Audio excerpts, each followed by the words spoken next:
যতই আমরা বাঙালিরা মাটন মাটন করে হাবিত্যেশ করি না কেন, চিকেনের গুরুত্ব কিন্তু আমাদের বাঙালির রান্নাঘরে যথেষ্ট আছে। সেটা কোনো রবিবারের দুপুরে হোক, আজকে কোনো বৃষ্টির সন্ধ্যায় হোক, চিকেন কষার গুরুত্ব আমাদের বাঙালিদের জীবনে কিন্তু সবসময় ছিল, থাকবে, আছে এবং থাকবে। নমস্কার বন্ধুরা, আমি সোমা। আপনারা সবাই দেখছেন নিতিক্সা ফুড অ্যান্ড ফান চ্যানেল।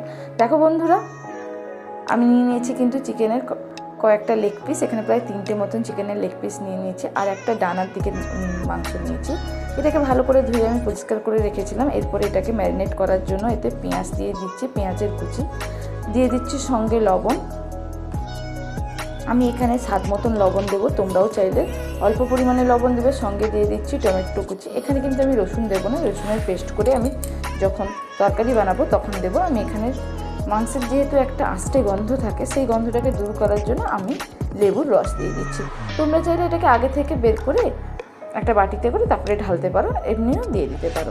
আর তাছাড়া তোমরা যদি তোমাদের কাছে লেবু না থাকে, হাতের কাছে যদি ভিনিগার থাকে, তাহলে ভিনিগারও দিতে পারো, তাতে কোনো অসুবিধা নেই। এরপরে কিন্তু আমি হলুদ দিয়ে দিলাম। হলুদ দিয়ে কিন্তু আমি সুন্দর করে এটাকে ম্যারিনেট করে নেবো। আমি এখানে হাতে মাখছি, একটু অল্প পরিমাণে সরিষার তেল দিয়ে দেবো, তাতে কী হবে, গন্ধটা আরও সুন্দর হবে, এর ফ্লেভারটা ভালো আসবে। ভালো করে হাতে মাখছি। তোমরা চাইলে এটা চামচ দিয়ে মাখতে পারো, কিন্তু আমরা বাঙালিরা তো হাতে মাখতে এবং হাতে খেতে দুটোতেই আমরা ভালো অভ্যস্ত, আর এতে আমাদের ভালোও লাগে। ঠিক আছে, যেহেতু বাড়ির সকলের জন্য রান্না করব, তাতে একটু হাতের ছোঁয়া থাকবে না, তা কী করে হয়, কি বলো তো বন্ধুরা। এবার দেখো ভালো করে ম্যারিনেট হয়ে গেছে। এবার কিন্তু এটাকে একটু ঢাকা দিয়ে দেবো। চলো বন্ধুরা, কড়াইতে কিন্তু তেল গরম করতে দিয়ে দিয়েছি, তাতে দিয়ে দেবো আলু। আলুটাকে আমি আগে কেটে একটু নুন মাখিয়ে রেখেছিলাম। এবার আলুটাকে হালকা করে ভাজবো, খুব বেশি ডিপ ফ্রাই করবো না, তাতে কী হবে, ঝোলে যখন দেবো তখন একটু তাড়াতাড়ি ভেঙে যাবে আলুগুলো। তো হালকা করে আমি এখানে ভেজে নিচ্ছি। আজকের রেসিপিটা যদি তোমাদের ভালো লাগে, অবশ্যই কিন্তু আমাকে কমেন্টে জানাও, ঠিক আছে? আর যদি ভালো লাগে তাহলে একটা লাইক করতেই পারো তোমরা। ঠিক আছে, দেখো আলুটাকে একেবারে এদিক ওদিক করে কিন্তু আমি হালকা করে ভেজে নিলাম। এবার ভালো করে ভেজে এটাকে কিন্তু আমি একটা একটা করে তুলে রাখছি। দেখো বন্ধুরা, দেখেছো আলুগুলোকে আমি কিন্তু তুলে রাখছি, মাংসর বাটিতেই তুলে রাখছি, যাতে ম্যারিনেট করেছিলাম তার ঢাকাটা খুলে। তোমরা চাইলে অন্য কোনো বাটিতে নিতে পারো। দেখো ফোড়নের জন্য আমি নিয়ে নিয়েছি 2টো এলাচ, দারুচিনি কাঠ, সাদা গোলমরিচ, কালো গোলমরিচ, লবঙ্গ, জিরে। ঠিক আছে, এইগুলো যেহেতু আলু ভাজা হয়ে গেছে, তাতে আর একটু সরিষার তেল দিয়ে এই ফোড়নগুলো তাতে কিন্তু একসঙ্গে দিয়ে দিলাম। এগুলোকে ফুটতে সময় দেবো, কিন্তু খুব বেশি সময় দেবো না। তারপরে দিয়ে দিলাম রসুনের পেস্ট। রসুনটা কিন্তু আমি পেস্ট বানাইনি, একেবারে কি বলা যায়, আধা পেস্ট বা একটু বেশি করে থেতো যদি বলা যায়, সেরকমভাবে বানিয়েছি। এবার এটাকে কিন্তু ভালো করে আমি কিন্তু ফ্রাই করে নেব।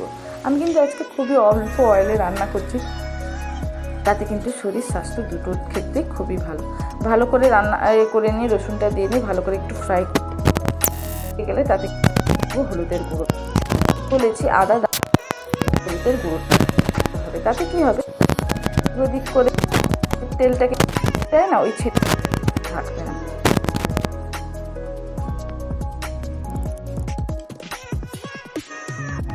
এবার কিন্তু এতে দিয়ে দিলাম অল্প পরিমাণের জলটা দিয়ে ভালো করে কিন্তু এটাকে মিশ্রণটাকে পেস্টটা সুন্দর করে বানিয়ে নেব।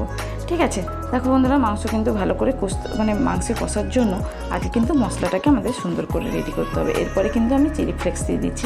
দেখো লঙ্কার গুঁড়ো দিয়ে তো সবসময় মাংস রান্না করি, আজকে ভাবলাম একটু যদি চিলি ফ্লেক্স দিয়ে রান্না করি, তাহলে কি মহাভারত অশুদ্ধ হয়ে যাবে, না খেতে খুব খারাপ লাগবে? না, খেয়ে দেখলাম কিন্তু ভালোই লেগেছে। তো এরকম চিলি ফ্লেক্সটা দিয়ে দিলাম। তারপরে কিন্তু আমি চিকেনটা এর উপরে, চিকেন যে ম্যারিনেট করে রেখেছিলাম আলু শুদ্ধ চিকেনটা কিন্তু আমি এতে তুলে দিলাম। এবার ভালো করে কিন্তু এদিক ওদিক করে সুন্দর করে কিন্তু আমি কষাবো। আমি কিন্তু এখানে কিন্তু এক্সট্রাভাবে কোনো জল দেবো না, কারণ তোমরা হয়তো সবাই জানো যে চিকেনটা যখন কড়াইতে পড়ে আস্তে আস্তে যখন এতে আগুনের তাপ লাগে, ভাব লাগে, তখন কিন্তু আস্তে আস্তে করে এটা থেকে কিন্তু চিকেন থেকে যথেষ্ট পরিমাণে জল বেরোয়। তো তার জন্য যদি আমি জল দিয়ে দিই, তাহলে কিন্তু চিকেন কষার সময় আমার খুব বেশি প্রবলেম হবে। এরপরে কিন্তু আমি ঢাকা দিয়ে দেবো। ভালো করে ঢাকা দিয়ে দিতে দেখো কিছুক্ষণ ঢাকা দিতে থেকে কিন্তু অনেকটা করে জলও বেরিয়েছে, চিকেনটা অনেকটা কিন্তু কি বলে, একটু মজড়ে গেছে। ঠিক আছে, এবার চিকেন কষা কিন্তু প্রায় হয়ে এসেছে। আমি কিন্তু তবুও এটাকে এদিক ওদিক করে সুন্দর করে কিন্তু আমি কষিয়ে নেব। এরপরে এতে কিন্তু আমি জল দিয়ে দিয়েছি। জল দিয়ে কিছুক্ষণ ফুটবে। ফোটার পরে আমি কিন্তু এখানে ব্যবহার করছি সানরাইজের গরম মশলা, যার গন্ধ সত্যি যার সুগন্ধ আমার কিন্তু খুবই ভালো লাগে। আমার পুরো পরিবারেরই ভালো লাগে। তো এটাকে ভালো করে আমি ফুটিয়ে নেব। 10 মিনিট ফোটানোর পরে এটাকে কিন্তু আমি গরম গরম করে সবাইকে সার্ভ করে দেবো। দেখো বন্ধুরা, আমি কিন্তু একটা বাউলে বের করে নিচ্ছি, তোমরা চাইলে বাটিতেও বের করতে পারো। বাউলে বের করে আমি খাওয়ার জন্য রেডি করছি। এই রকম গরম গরম যদি চিকেন কষা ভাত কিংবা রুটি বা নান যে কোনো কিছুর সঙ্গে এটা কিন্তু খুব চলবে, বা ফ্রাইড রাইস বা পোলাও, তোমরা যা কিছুর সঙ্গে এটাকে দিয়ে খেতে পারো। ঠিক আছে, দেখো আমি কিন্তু লেগ পিসটা নিয়েছি। লেগ পিসটা কিন্তু একটু ছেড়ে গেছে, ভালো করে সেদ্ধ হয়েছে, তাই না? সুন্দর করে কষিয়েছি তার জন্য। আজকের রেসিপিটা তোমাদের কেমন লাগলো অবশ্যই কিন্তু কমেন্ট বক্সে এসে জানিও। হ্যাঁ, ভালো লাগলে কিন্তু লাইক করো। যারা এখনও পর্যন্ত সাবস্ক্রাইব করোনি তারা কিন্তু সাবস্ক্রাইব করে পাশে থেকো। আজকের জন্য এই পর্যন্ত। পুরো সম্পূর্ণ ভিডিওটা দেখার জন্য তোমাদেরকে ধন্যবাদ।